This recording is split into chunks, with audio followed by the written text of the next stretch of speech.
Blackstone Publishing presents Burning the Sky, Operation Argus and the Untold Story of the Cold War Nuclear Tests in Outer Space, by Mark Wolverton. This book is read by John Lescault. Introduction. The Middle of Nowhere.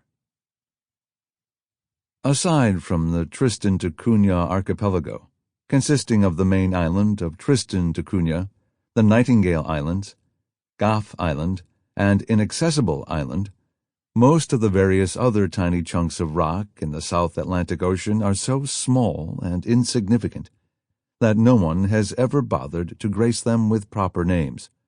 Only about 300 people have ever resided permanently on Tristan da Cunha at any given time, and most of the other islands are either wholly uninhabited by humans or populated only intermittently by small scientific or meteorological crews.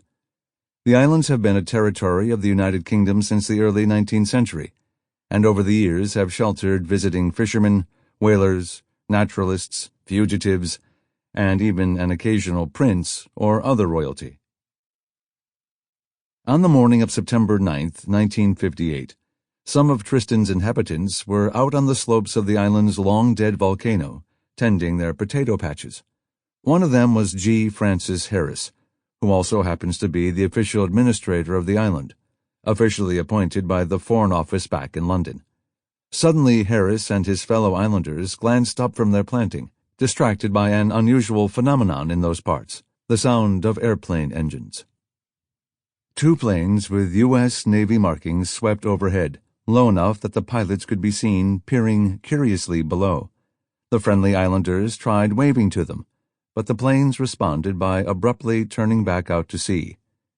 This was thought odd and most unfriendly, Harris later recounted, particularly since the islanders had not seen an aeroplane for 15 years, apart from a helicopter, and so they were most surprised. Harris instructed the island's radio operator to try to pick up any unusual signals that might help to figure out what was going on. He found the airways alive with enigmatic coded transmissions, but attempts to contact the senders were ignored. All was in code, but we were able to advise the Royal Navy in South Africa about unusual activity and quote to them the call signs of 3 or 4 American destroyers, Harris said. From his account, the islanders were rather put out by the experience. It caused a good deal of consternation, he noted. We were never told why they should have been in our area without telling us, or why they appeared so unfriendly, or why they did not pay us a social... Sample complete. Ready to continue?